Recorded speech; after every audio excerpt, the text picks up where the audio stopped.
Hello and welcome to WebAble TV from our studios here near Washington, D.C. for this special presentation. This is the free part of the broadcast for the Information Communications Technology, ICT, Accessibility Testing Symposium.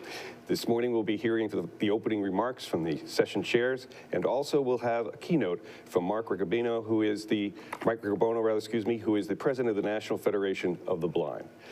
Few housekeeping notes. There is an email questions link underneath the video player. As soon as you have your questions, send them in with that link. There's also below that a tech support link where you can have our tech support team if you have any questions.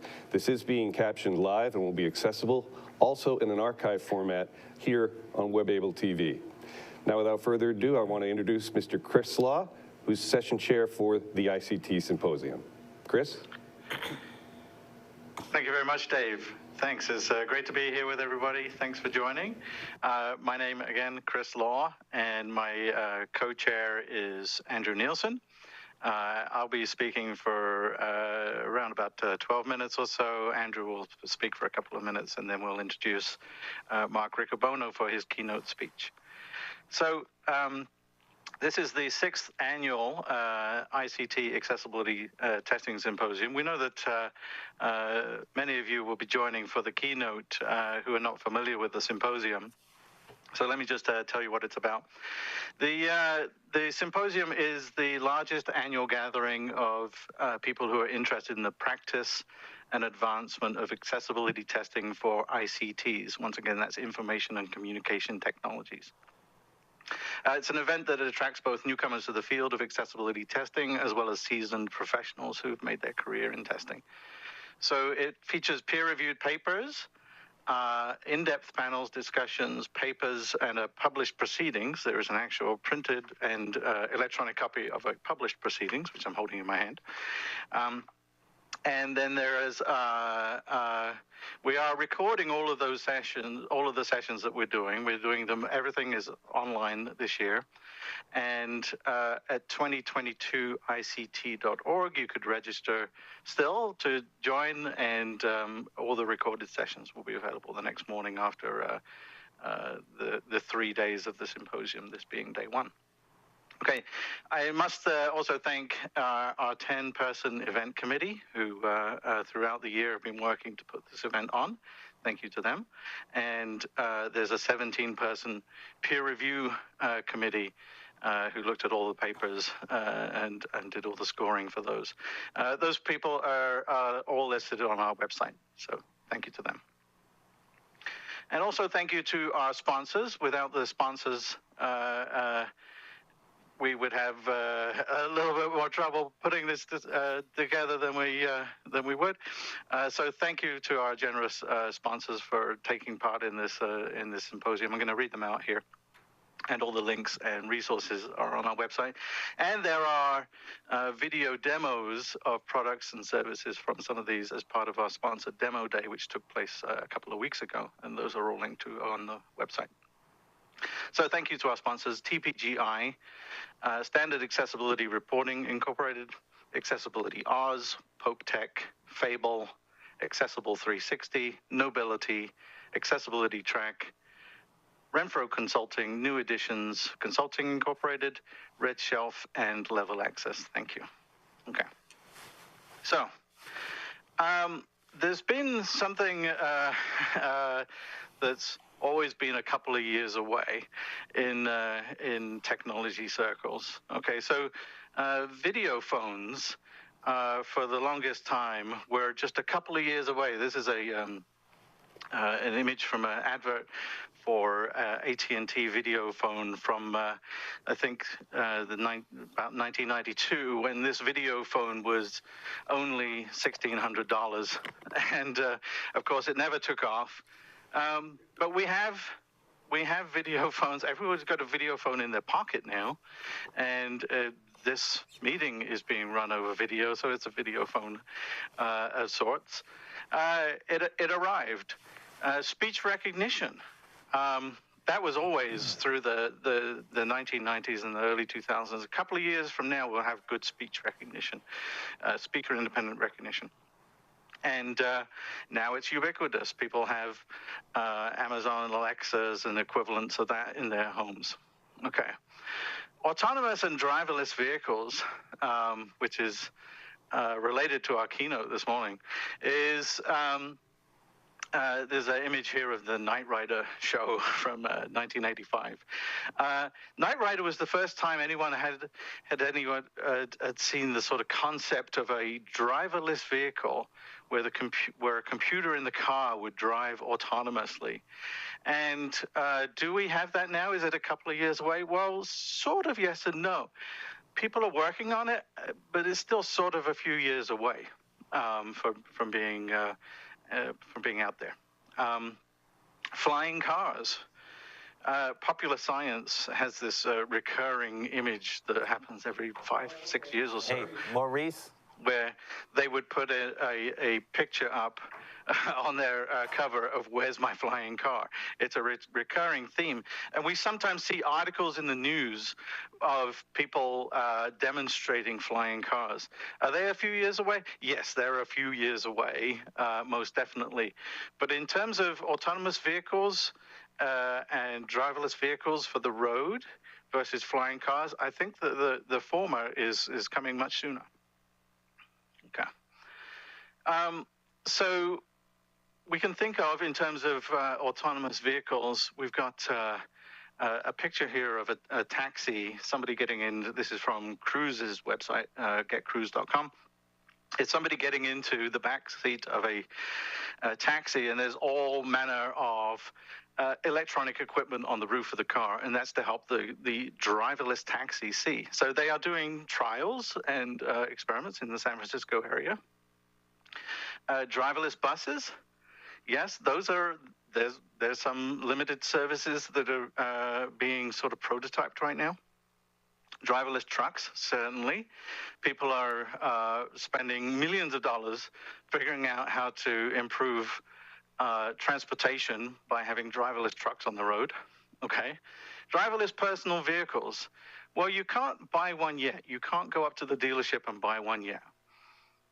But I think in a few years' time, it could be 10 years, it could be 2 years, those sorts of things could come about. Driverless assistance modes in personal vehicles. What that is the car takes over for you in certain circumstances. We've seen videos of people having a nap in their Tesla as it drives down the highway because the car can take over. They're not supposed to take a nap, but they do. Okay. So those features are here. Sensory adaptations for driving in a personal vehicle. So for the longest time, people with physical disabilities have been able to use hand controls and other adaptive controls, but they always needed their senses, their sense of hearing and their sense of vision, really. But there's work being done to provide adaptations so that people with low vision and no vision can drive a car, and that's what Mark Riccobono will be speaking about this morning, his experiences. Driverless racing cars, I put a bullet here. Driverless racing cars. Well, why racing cars? Why would anyone want to watch a racing car with no drivers? Well, it's because it's the pinnacle of motorsport, is to go to the very edges of what you can do. And this drives technology a lot faster. Competition drives technology very fast. So I've got a couple of video clips to share, just in case you're wondering where we are in terms of driverless vehicles and the technology that is around. Okay, so we see a race car at the start line here, and it's getting ready to do a hot lap, and it crashes into a wall. So there's been some teething problems, sure. Okay, they don't all start off as successes, but you keep going. So now what I'm showing is a video clip of a car, driverless car. It's kind of eerie to watch a steering wheel from the cockpit being moved as if by a ghost. And this car is driving around a track, and it is doing all the things that a race car driver would. It knows generally the map of the track, But what it's doing is it is using lasers and other sensors to sense where the walls are. It's making adjustments for how the tires are slipping on the surface of the road and those types of things that a race car driver would do. This is just a car doing a race lap without other racing cars around, but people are working on those too. There's competitions now for this to drive technology forwards. So this technology is maybe further along than you think. Okay, how does this fit in with accessibility testing? Okay. Well, we can think back a few years to when Uber came out. This is a headline from the news. There's a picture of a guide dog looking very sad in the thing. But the headline is, Uber denied service to blind passengers, put a guide dog in the trunk of a car, lawsuit alleges. I think this was the National Federation of the Blind lawsuit. And it was really, they introduced a new disruptive industry, and at the same time forgot maybe that you need to train people to say, yes, guide dogs are allowable under the law, and you need to make sure that you pick up people with who have guide dogs. And that training unfortunately didn't happen. Okay, there's another from a few years later. I think this was from around 2015. This was it's a picture of someone in a wheelchair on the road, and it says, "Why are the disabled suing Uber and Lyft?" And it was a similar type of thing that people hadn't the foresight to say, wait a minute, people with wheelchairs would also like to use this service. So shouldn't we provide some vehicles that have that kind of service? So they didn't think it through. Okay. Well, you think they might have learned their lessons by now, but this is an article from 2021, November of last year.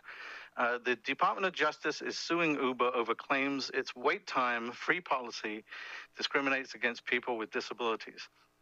What's happening is that people who wait a while or take a long time to get out of the restaurant in the mind of the people who are driving the Uber can add in extra time saying, I'm waiting for this person. Well, somebody who has to deconstruct their wheelchair and put it in the trunk was getting extra fees just for being disabled, essentially, and it wasn't really thought through. Okay, and here's another. This is a article from less than a month ago. It's from a newspaper. It says, "Woman denied by Uber, Lyft over service dogs." Well, wait a minute. This was 8 years or so ago that people were complaining that they couldn't use Uber or Lyft with their service dog, and it's happening still. And yes, in these articles, the companies say, we're very sorry, this shouldn't be happening, but it is still happening. So, so the solutions aren't necessarily there. Okay, so I've got a slide here with 2 wedding rings, and it says, can we propose an arranged marriage?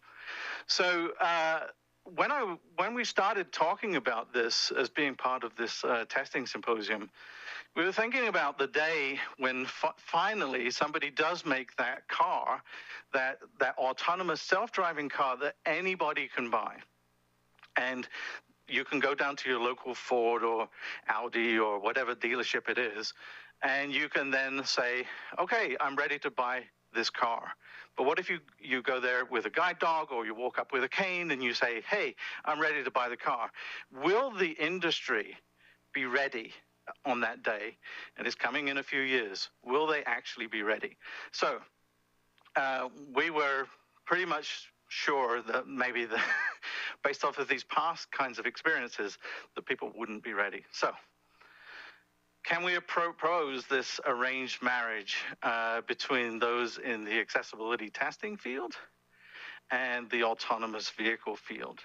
Up to this point, there hasn't been a huge amount of dialogue that's happened. As part of this conference, part of having Mark Riccobono here to deliver our keynote speech, and part of the panels, we're trying to introduce this as a concept and to try to get the discussion going. So With that, I will say thank you, and I'm going to hand it over to my co-chair, Andrew Nielsen, for a few words as well. Yeah, thank you so much, Chris. Your presentation gives us a fantastic introduction to one of the special topics for this year's symposium and for our keynote this morning.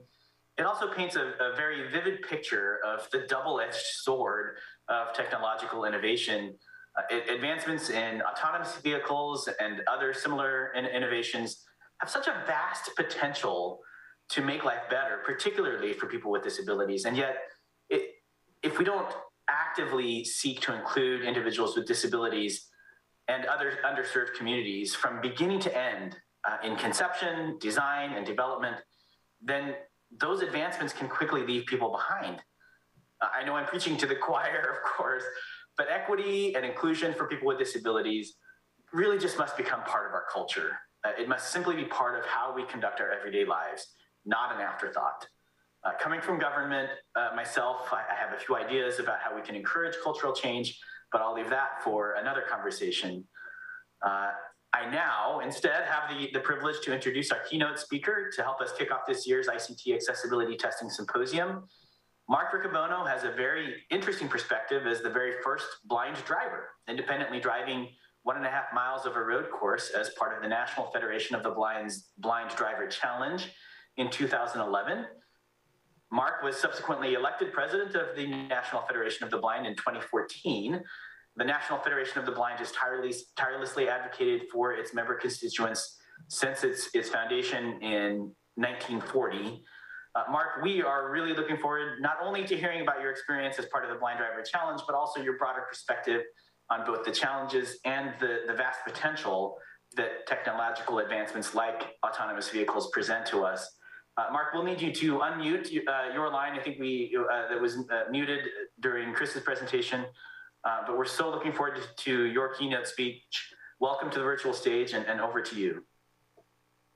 Thank you very much, Andrew, and for that introduction, and also Chris for inviting me to be part of the symposium. It's been a pleasure for the National Federation of the Blind to be a partner in these symposium efforts now for a number of years. So it's a great pleasure to be here today to talk about a fun and interesting topic, and on behalf of the National Federation of the Blind, one that we think sparks a lot of potential in terms of thinking about how, in our case, blind people, but really all people with disabilities are more tightly woven into the development of innovations in this nation, where we've been able to do great things like put people on the moon, but yet we continue to leave people behind.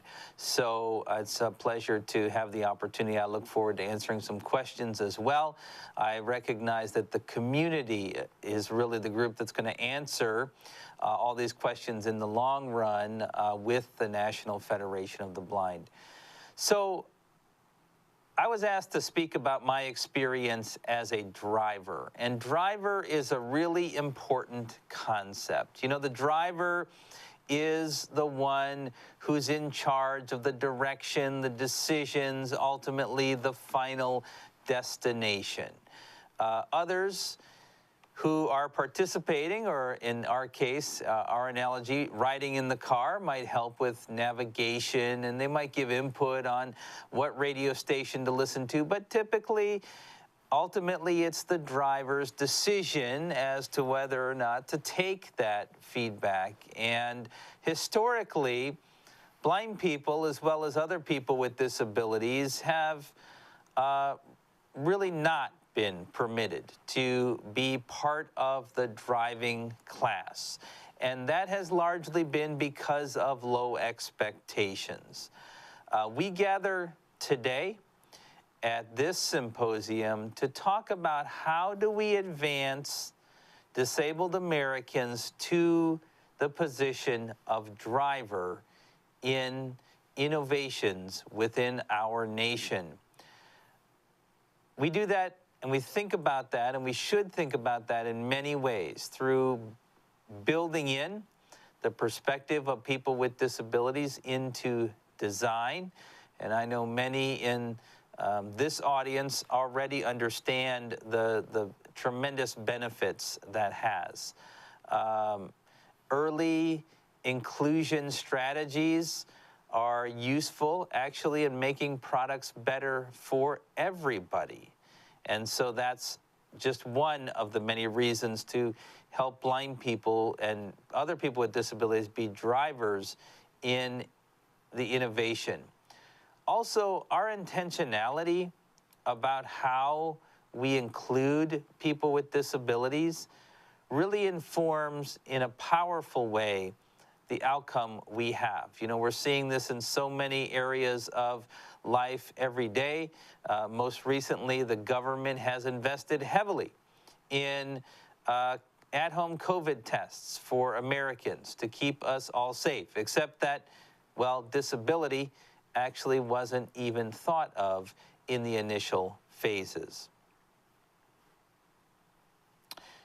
There's an important element here of trusting people with disabilities to be in control of the direction of where things are going.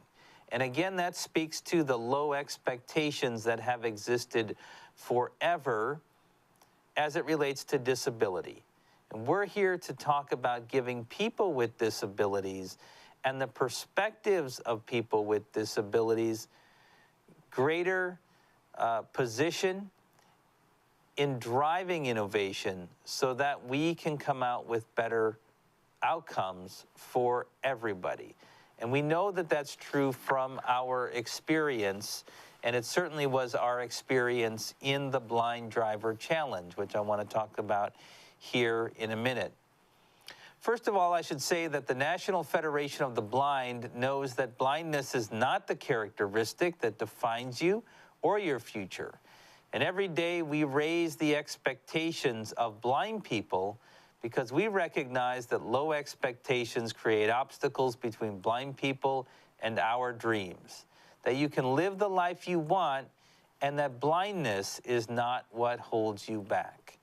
Raising expectations starts with empowering, in our case, blind people to direct their own future. And when we're talking about testing and design, that means empowering, in our case, blind people, to be part of that design group. Now, when it comes to talking about driving, which is what I've been asked to talk about today, I can tell you that I had long ago given up on the idea of driving. I have been legally blind all of my life, since about age 5. And so by the time I got into high school, I had already accepted that driving was never going to be possible for me. And I had come to accept that emotionally and intellectually, and to understand that what I needed to do was figure out ways to get myself around without being able to drive. And so as I went into college and came out into the workforce, I already had a solid idea of what I needed to do, being a person who is blind, to go the places I wanted to go with as little inconvenience to myself or others in the process. But I knew driving was not an option. Well, in 2003, I came to work at the National Federation of the Blind Jernigan Institute here in Baltimore, Maryland, where I am today. That's our national headquarters, and actually the building I'm in was not quite open yet. We opened it in January of 2004. And one of the initial displays of future programming of the National Federation of the Blind that we had on display at our grand opening of this building was an exhibit to spark the imagination of engineers about how blind people could participate differently in society. And that was an exhibit of a car that didn't have a steering wheel, but had a dynamic tactile display that a blind person could use to then make driving decisions and use controls other than a steering wheel to navigate that car safely and independently. Now, I had much less life experience at that time, and as I say, I had given up on driving. And so when I got to experience this exhibit, I thought, well, that's a really great gimmick to get engineers interested in involving blind people in design factors. Not very practical, not, very immediate in terms of where we can get, but a really good gimmick to get blind people involved in design, which is one of the things that we definitely wanted.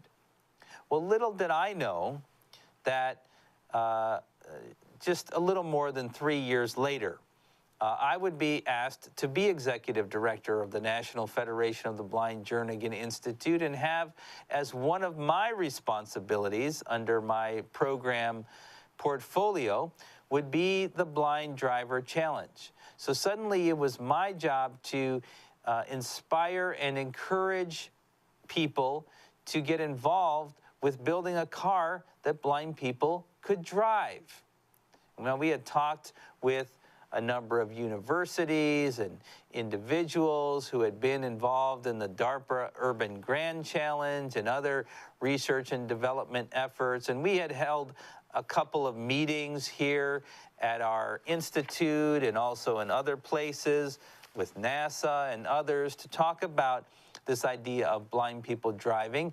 And people liked the idea. They liked the big idea, but no one was really inspired to work on it because they all said it's a very hard problem to solve.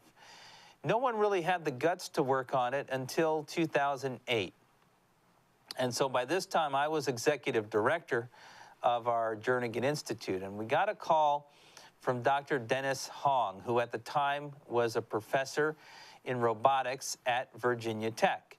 He called and said, we'd like to work on the Blind Driver Challenge. And so since it was in my portfolio of things to do, I traveled to Blacksburg, Virginia to meet with Dr. Hong and the graduate students there to talk about what we wanted, what our aspiration was with the Blind Driver Challenge. Our goal of having a car that a blind person could navigate independently. So I was really the messenger for people who already believed it was possible. I was fulfilling the dream of the leaders that I was following. The folks at Virginia Tech initially said, we build cars that drive themselves. We participate in DARPA and other efforts, and we already do this. So we can simply put you in the back seat and press a button and declare victory. And I said, whoa, wait a minute. That's not what we're asking for. We want to be able to drive. We want to be able to manage the controls in the car and make independent decisions based on information we get. We want to be able to crash the car.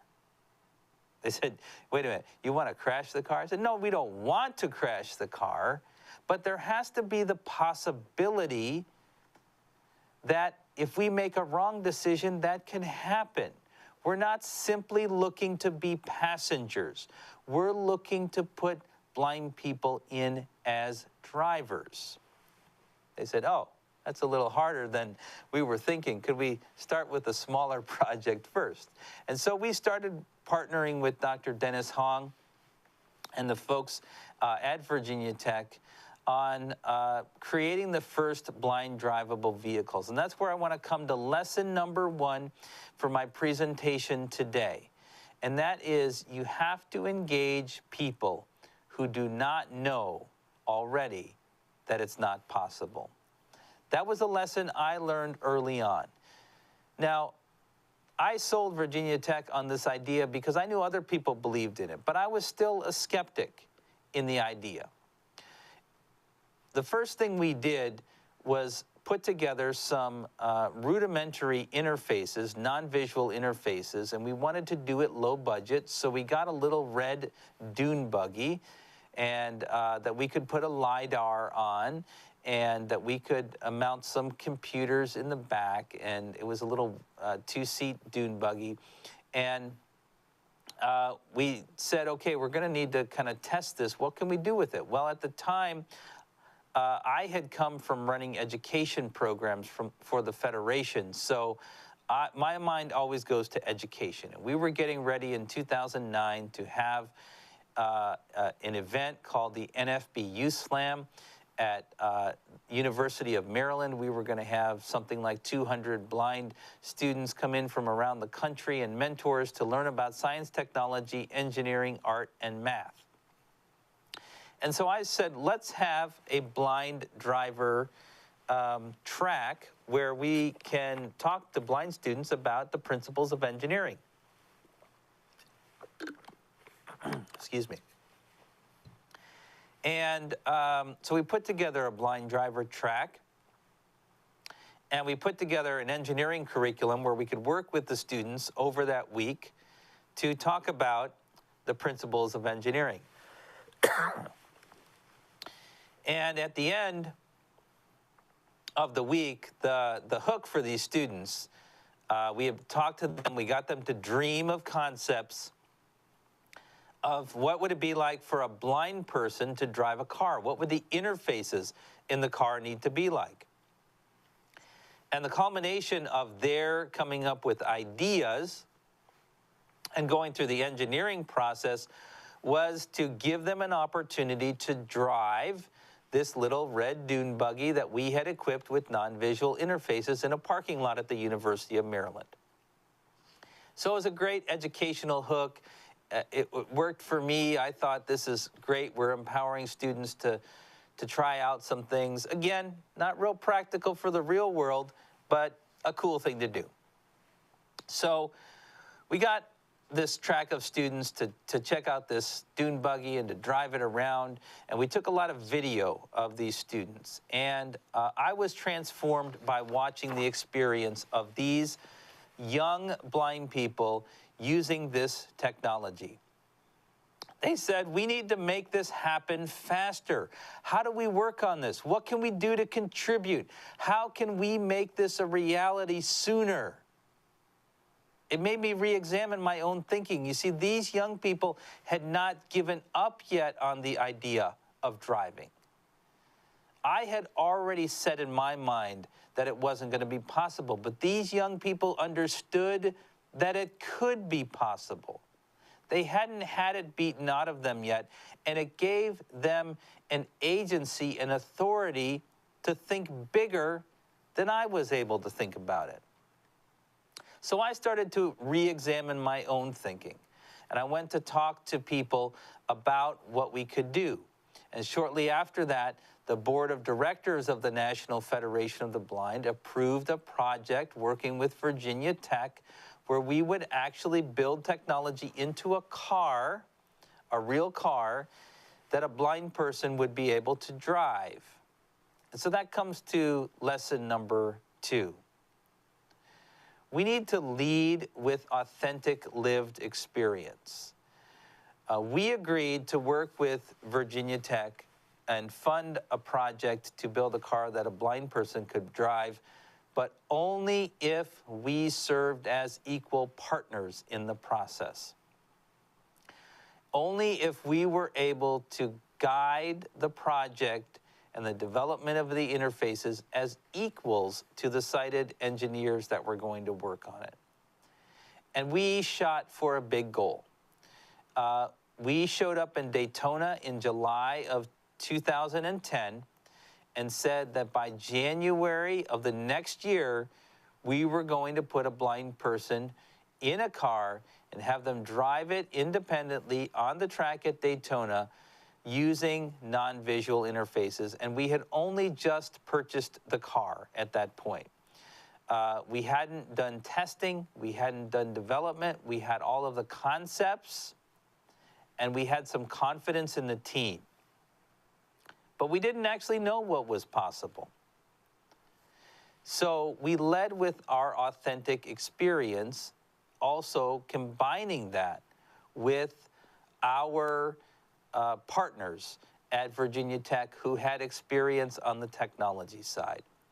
Now, let me just pause to say what we endeavored to do with our blind driver challenge was an offshoot from the autonomous vehicle work that had already been going on. As Chris already described, in autonomous vehicles, you have a car or a vehicle that is equipped with all sorts of sensors on the outside. Oftentimes, they're LiDAR or GPS or machine vision using cameras, sometimes redundancies of all of those, various different combinations of all of those. But basically, the car is a huge sensor. It's gathering data about the world around it and also its location in space. That's phase one. And phase two, in autonomous vehicles, that data is all fused together in some sort, to create some sort of understanding of what the world is around the vehicle. That's for a lot of autonomous vehicle projects where the secret sauce is, how the computers take data and analyze that data to create a worldview to make safe driving decisions. And that part three of that is where the computer makes a decision about what to do next based on the data and the goal. Part three is where we wanted to come in. We wanted to take the computer out of the loop in terms of making the decision. Our goal was to convey the important data to blind people in a non-visual way so that the blind person could make the driving decision. So although we were leveraging the infrastructure of autonomous driving, we didn't want the computer to make the driving decision. We wanted blind people in the driver's seat and making those decisions. And we had to figure out a way to convey enough information in a fast enough way, in a simple enough way, so that a blind person could accurately make a decision and react to the consequences of that decision. Now, the sighted engineers always had their own ideas, sound familiar, of how this should work. So the first thing they said is, well, we should put a lot of stuff in audio. That would be a good way to convey data.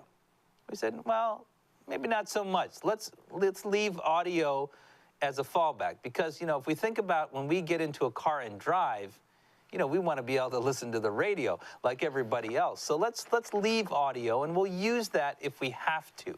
But let's think about vibrotactile interfaces that will leave the audio channel open for now. Now, the engineers thought that in terms of having test drivers for the project, the most important aspect to have in a test driver was getting a blind person who was someone that had been sighted, who drove when they were sighted. We said, no, we're not sure that's a good hypothesis. And in fact, we rejected the idea because we believed that an individual who had been sighted and drove as a sighted person would constantly be wondering, or at least some of the time be wondering, about what they're not seeing through the windshield, because that was their frame of reference. And our focus was on driving in an authentic way that was non-visual. So working together, we rejected the ideas of the sighted engineers that did not fit with our lived experience of blind people. And at the same time, the sighted engineers were able to bring their valuable perspective to help us rethink what our ideas were about driving, especially for someone like myself who had never certainly drove as a sighted person and had never driven legally anywhere. We insisted to be part of the process, to be an equal participant, and the result was simpler and more effective interfaces that made a difference for us, and that also allowed us to recognize patterns in the technology to do things that the sighted engineers had not expected.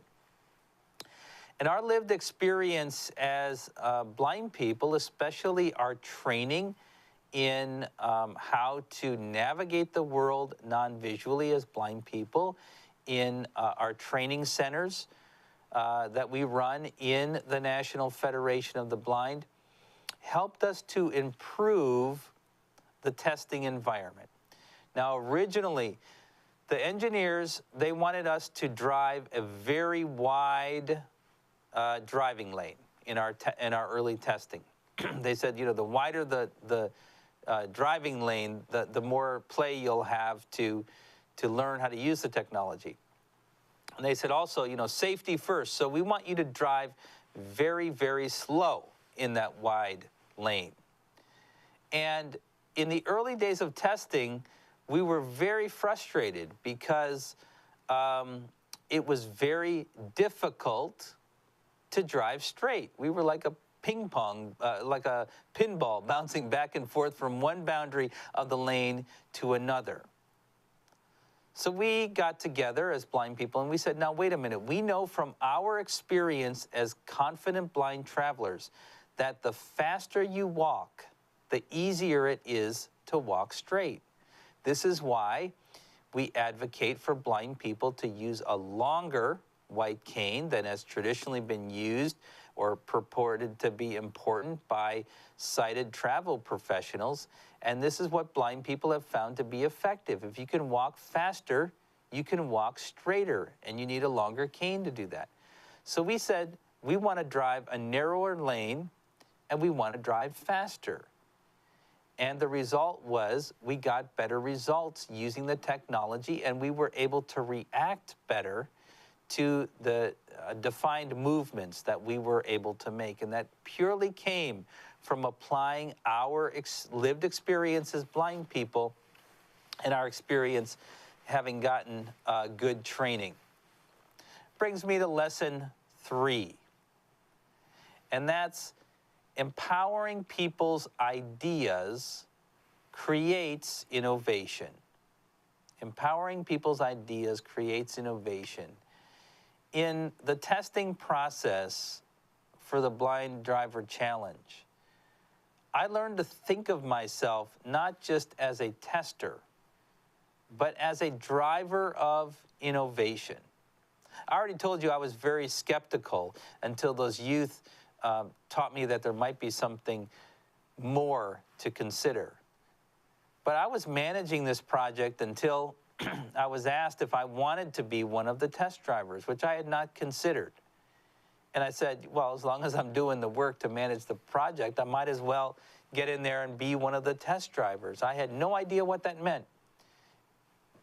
But one of the things that it taught me was not just to think of myself as a tester, to be an equal part of the process. And when I had ownership in my own ideas, when I could sit with the engineers and my ideas were as equally valuable to the non-blind engineers, I was empowered to think in bigger, bolder ways about what I could contribute to the innovation.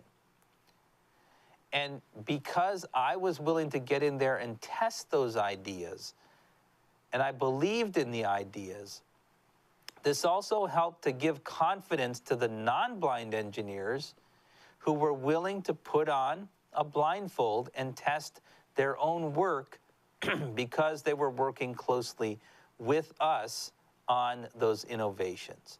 So the fact that we were empowered to give ideas alongside of our non-disabled peers, we all had a stronger ownership in the driving of those innovations. Now, I will tell you that even after a number of months of testing, and we had to rent racetracks to test, we rented the Virginia International Raceway, all the time that we had driven, there was always a sighted engineer in the car. Not always in the front seat, often in the back seat. And often they didn't have to do anything. Sometimes they had a switch that they would hit if they wanted us to stop. Sometimes they used it as a joke. Sometimes we'd slam on the brakes to make the joke on them. There's always a sighted person in the car. And we said, okay, what we've said is that when we get to Daytona, we will be the only ones in the car. Only a blind person will be in the car. It's time for you guys to get out of the car. They said, you sure? We said, if we're going to test, we have to test. And I had the honor and privilege of being the first blind person to be able to drive without a sighted person in the car. It was January in Virginia, pretty cold, but first thing I did was A, turn on the radio, and B, roll down the window. And it was just another test drive in my mind when I started. But I will tell you that the experience of driving without anybody else in the car was much, much, much more powerful than I was expecting it to be, because even I was still held down by the expectations that I had had for so many years that I would never drive. I thought this experience can only be so powerful. But when I got to do it without anybody else in the car, knowing that I was relying completely on my own decisions, it cemented for me that if we can be drivers, if as blind people we can be equal participants in leading the innovations, we don't know where the limits are for us anymore. Now, about a week after that, it was decided that I was going to be the person that would get the assignment to drive, representing the National Federation of the Blind on the track at Daytona. Now, my colleague Anil Lewis, who I think you're going to hear from later in this symposium, was also a test driver and was the backup driver for the drive at Daytona. But I got the assignment of being the out front person on January 29, 2011, to represent us in the first demonstration, public demonstration of a vehicle driven independently by a blind person. We should pause here to watch that historic moment. A title appears, Blind Driver Challenge, Daytona International Speedway, January 29, 2011. A black SUV has bright lettering on the hood, National Federation of the Blind. Mark sits in the driver's seat. He wears a purple shirt and a headset microphone. Black sleep shades with the word Mindfold on it cover his eyes. Fingerless black driving gloves with wires attached are on his hands as he holds the steering wheel. The view through the windshield is of the track. On the matte black asphalt surface are two parallel yellow lines. They are located on the left side of the track near the grass-covered infield. The track slopes gently up, abutting the grandstand on the right. The views during the video are through the windshield or views of Mark as seen from the passenger seat. Mark, we are good to go. Proceed when you are ready. I repeat, proceed when you are ready. That hand still extended out the window. He gives a big wave now to the cameramen that are down there, and he is rolling. He is rolling. Mark Riccobono of the National Federation of the Blind is rolling. Straddling that big double yellow line that we have here at Daytona, which NASCAR drivers know they're not supposed to go below. But here he goes, driving off towards turn one into the infield, and up there will be an obstacle slalom course that you can see once he does arrive in that area. And Kevin, he's not going real slow, really. He's looked like he's doing probably 20, 25 miles an hour maybe. Nearing the turn one down there, he's now just a car length up on the racing surface above the yellow line, and now it looks like the brake. He hits the brake, turns left, making his way perfectly into what is turn one of the 3.56 mile course here at Daytona. Approaching the first set of barrels, makes his way around those perfectly. Now cuts over the second one, and he's approaching the third set, and he avoids them to the right. A perfect perfect trip through the slalom course. A perfect slalom course for Mark Riccobono and the National Federation of the Blind. And now, of course, he's got to work his way through the infield. He's going through what is turn 2 for the Rolex 24 cars that'll be coming up very shortly. He's got to work his way around and all the way through the International Horseshoe and up to the kink, where we have something very special coming up in a short while. But he's got quite a ways to go. But already, how would you like to go out there? Let's say we put a blindfold on you to do what he has done already here at Daytona. I don't think you'd be very comfortable, but obviously he's done a great job, went right through the slalom, and now working his way around in the infield. It's a vivid demonstration of the capacity and the ingenuity of blind people collaborating with society to change perceptions and create opportunity. That's what today is all about. Well, Mark now is about halfway to the horseshoe as he continues east toward the International Horseshoe. And he is very shortly, he will be approaching the stands that are full over there where your group is seated, I'm assuming, Kevin. Yeah, the purple shirts are going to be giving him a rousing roar. He says he'll honk when he goes by the National Federation of the Blind stands. Well, I'll tell you what, he made a perfect apex at the horseshoe, so he is now continuing around that turn, and he's within 50 yards of that grandstand. He's coming up to the grandstand, fellow Federationists. He is there. There he is, Mark Riccobono, the first ever blind driver at Daytona. Dr. Mark Maurer said we would do it a decade ago. And my team, the team.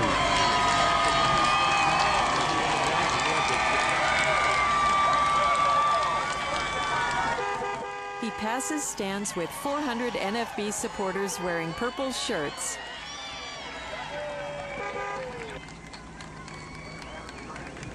He has passed the grandstand now and is headed down toward the kink, following that van that's out in front of him by, some 120 yards or so. By the way, that van has several boxes in the back of it, and shortly, they're going to do what they tell you not to do. Litter. They're going to throw those boxes out in front of him. That's right. I think he teaches his son Austin not to do that. I think I called him Jordan earlier. Austin Riccobono's in the house. Don't be littering like your dad and his team. Well, there comes the first box, and now let's see if Mark avoids it.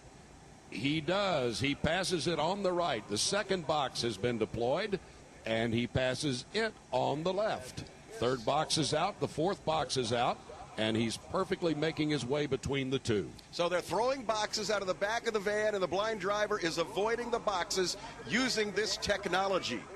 So he's made it through the slalom. He's made it through the boxes that have come out. Next up, once he goes through the Western Horseshoe, we're going to have a moving pass coming up. And what exactly is that? The plan is for him to be able to actually pass the van. He'll go to the left of the van, the same van that was throwing out the boxes. He'll be able to pass it just like you would do over here at I-4 or whatever. Sometimes they don't let my wife pass, and she gets a little... Right now, Mark's going a lot faster than sometimes you can go on I-4 as well. Well, now I look out, the van is pulled to the inside of the racetrack, and this is where we're getting ready for the moving pass. And Mark is going to the outside of the racetrack with the van down towards the bottom of the racetrack, and here we come up. He's closing in on the van to make the moving pass. Mark turns right, then straightens, gaining on the white van. He closes the distance. The grandstand lies ahead.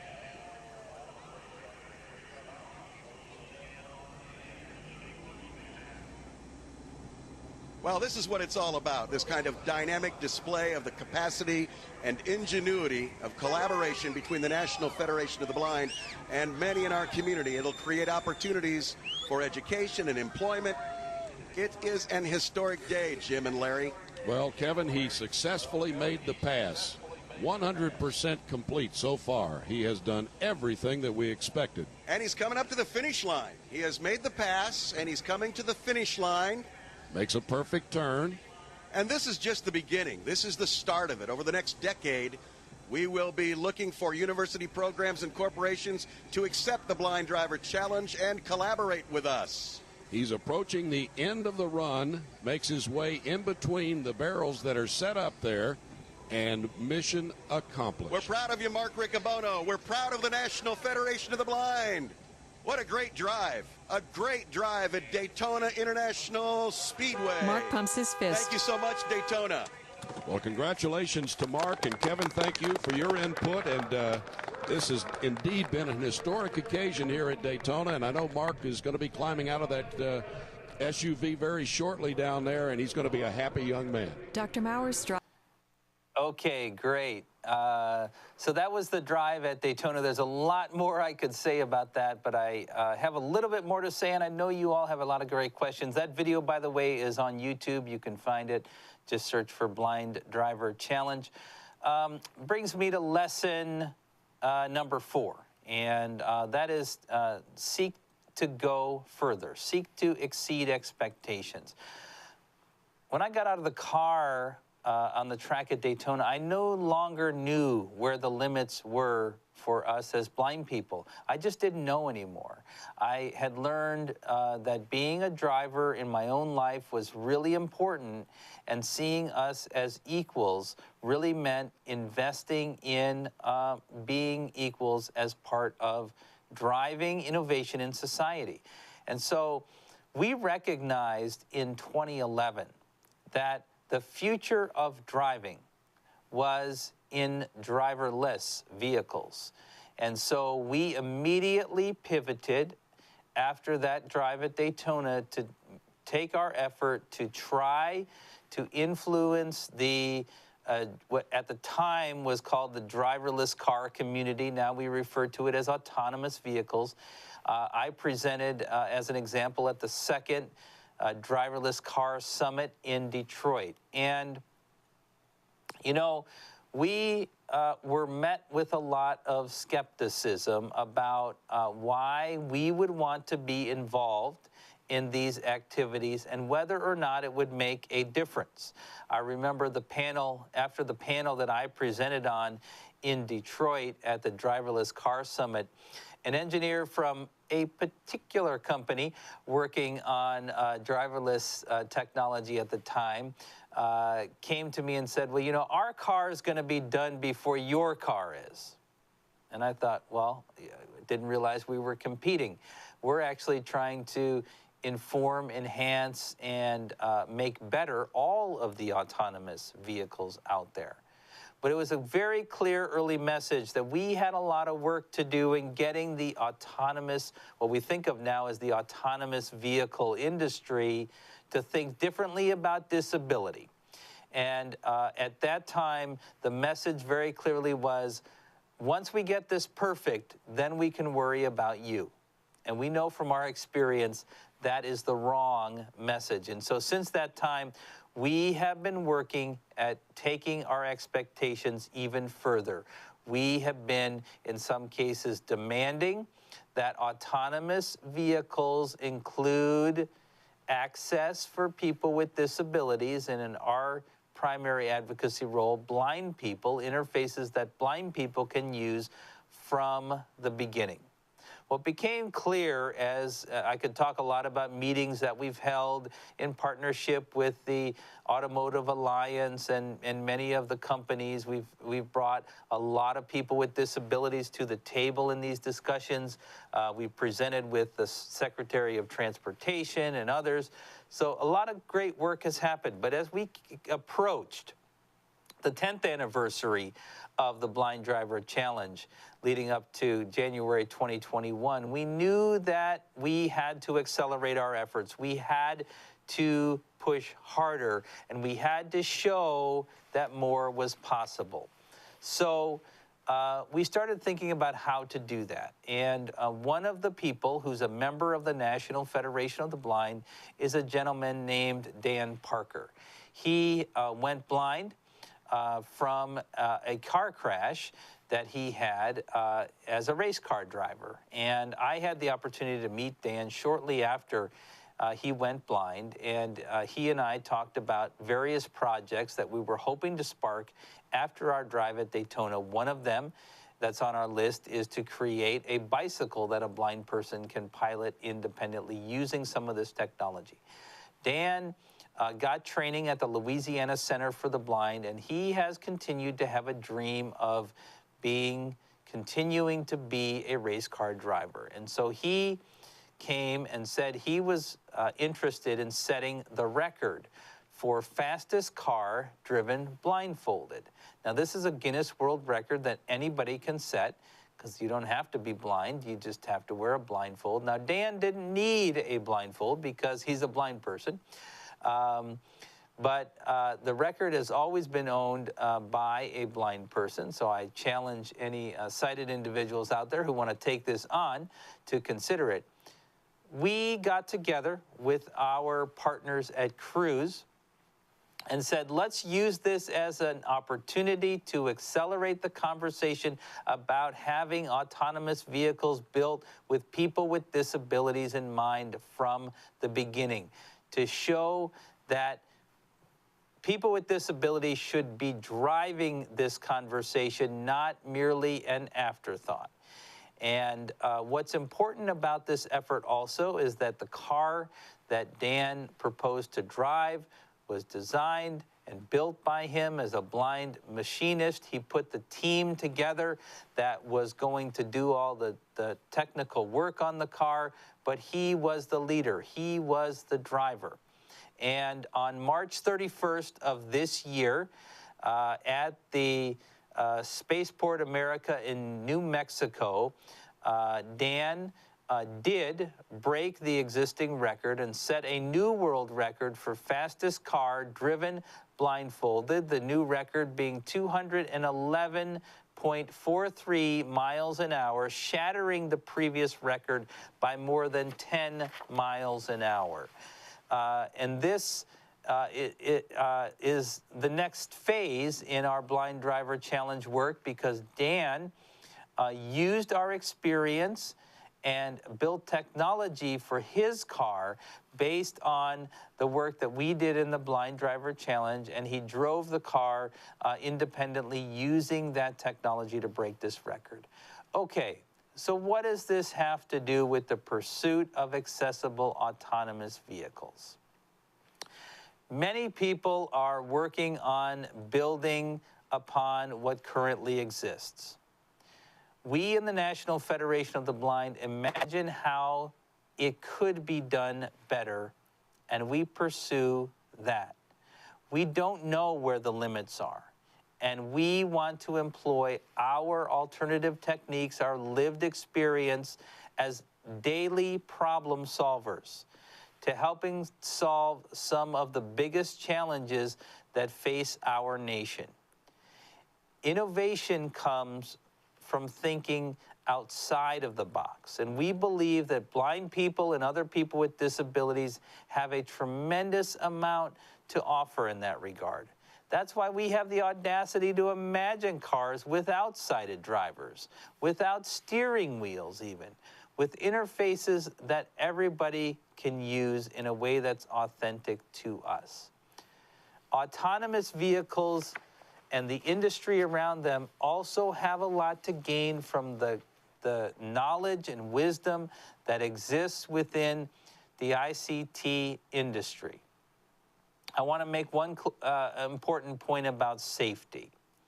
You know, many erroneously make decisions about what is good for people with disabilities based on their idea of what would be safe if they had a disability. But from our experience as blind people, as people with disabilities, we know that with risks comes great rewards. And we know that if we can apply our understanding, we know that people with disabilities travel throughout the world safely every day in ways that non-disabled people can't understand. We know that safety is often used to prevent us from doing the most interesting things in life. It's not that we don't care about safety. I didn't really want to crash the car when I was talking to the folks at Virginia Tech. But it has to be real, because that's how our contributions to making interfaces and life better for everybody are going to be real. And so it's not that we ignore safety, we actually just recognize that with risk comes great reward, and we have to manage that through our work together.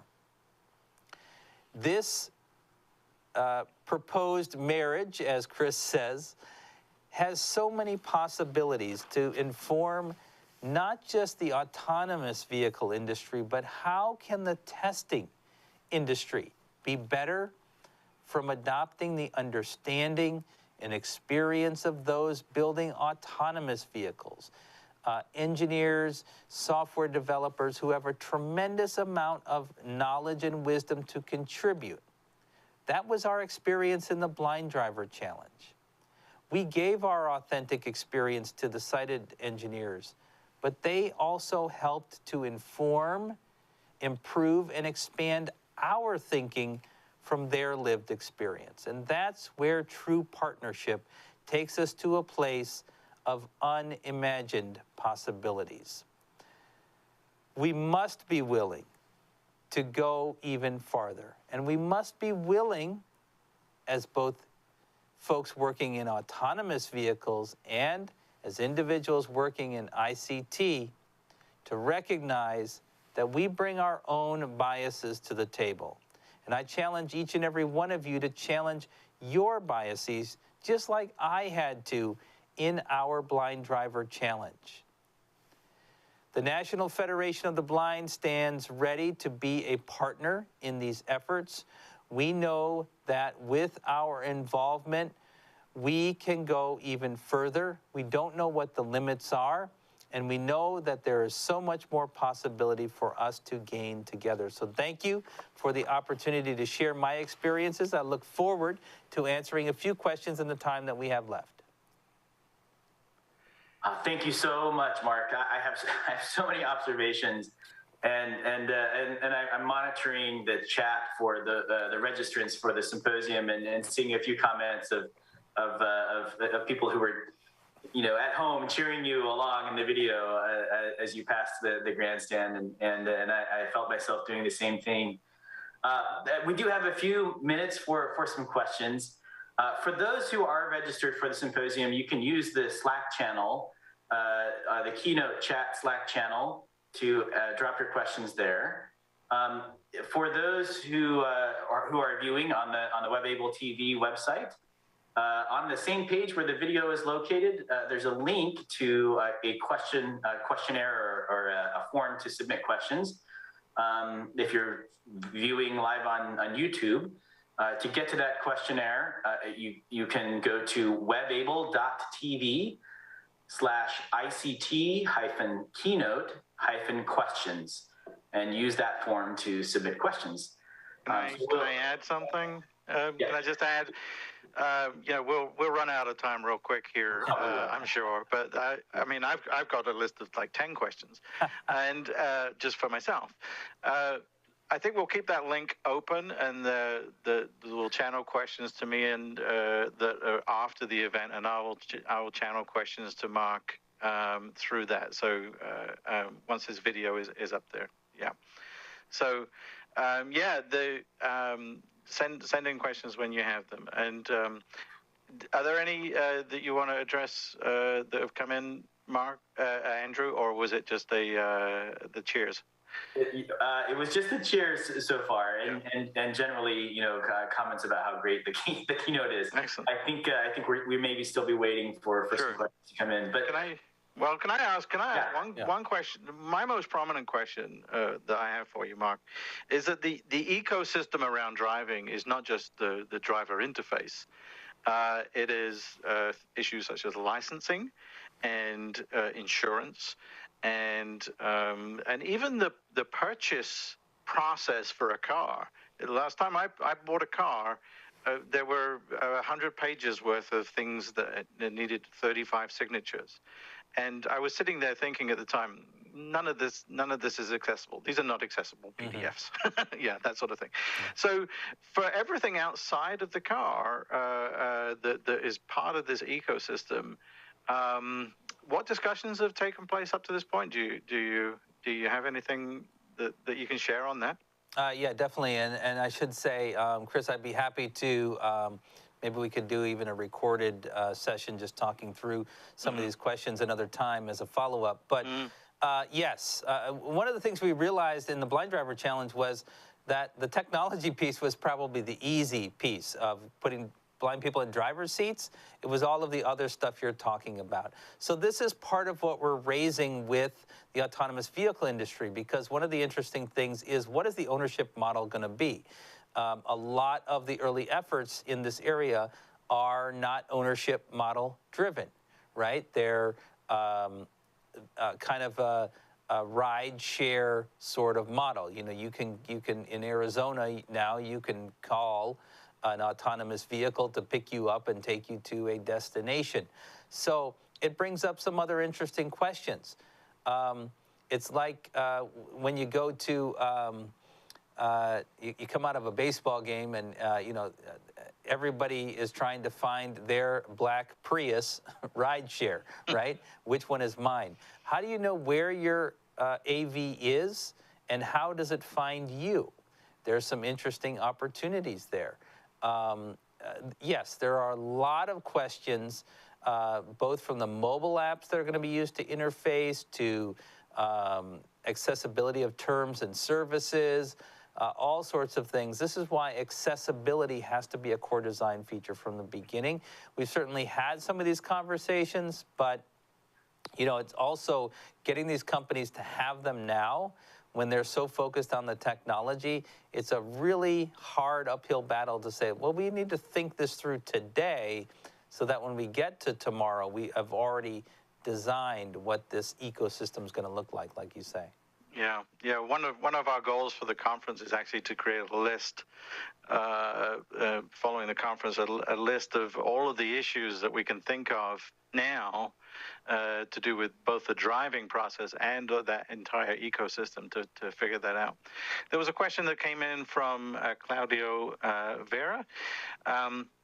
How do you hold autonomous vehicle builders accountable for including people with disabilities in their design process and their interfaces? I think public pressure. We need to keep demanding it. Accountability. We have worked to get lawmakers as they're thinking about bills in Congress. You know, I have testified in a number of occasions to Congress on this, that this has to be part of the ecosystem from the beginning. And this is going to put vehicles in a different realm. And we are thinking about, as are other people with disabilities, how do the current civil rights laws for people with disabilities, how is it going to apply to future autonomous vehicles? So we need to be having these conversations, and we really need to be demanding at every turn that accessibility is part of the conversation. We can't just wait until some future time, because that's what's always been done, right? And it's never worked. So I think it's a lot of public pressure, and it's continuing to ask the questions in every forum we can find. So what are your efforts? And we've been successful. You know, Department of Transportation has included some accessibility efforts in its guidance that it's come out with. It's part of the conversation, and I think that goes back to our early work in the Blind Driver Challenge, but it's going to take a bigger community to keep pushing on this. Yeah, absolutely. Well, thank you, Mark. Thank you for being our opening keynote. I think this has been absolutely fascinating. It opens up so many more questions for me. And like you say, let's get together and keep addressing that. We'll do a replay of this on the Global Accessibility Awareness Day coming up on Thursday. There's links on the website for our conference, 2022ict.org. It's still not too late to register, actually. Our sessions start in about 30 minutes, but everything gets recorded. And the sessions that are to do with autonomous vehicles and the panel discussion that we're going to have all happen tomorrow afternoon. So check out the program on our website, again, 2022ict.org. And also to learn more about the Blind Driver Challenge, nfb.org for the National Federation of the Blind. Thank you again, Mark. Thank you, Andrew. And thank you, Dave Gardy, for hosting us. So thank you. We appreciate it. An excellent presentation from Mark Riccobono, who's the president of the National Federation of the Blind. We also want to thank Chris Law and Andrew for their session chair speeches. And we want to thank everybody for participating today. This will be archived up on Morbable TV, the opening remarks and the keynote. And then it will be captioned just as it was today here for the live webcast. From Morbable TV, oh, well, one other point, if you wanted to go, as he mentioned, above the player is the link to the ICT website. So ICT 22, you can see there how to register, and that's still going on, so it's open link to do that. From our studios here near Washington, D.C., I'm Dave Gardy for Morbable TV. Thanks for joining us.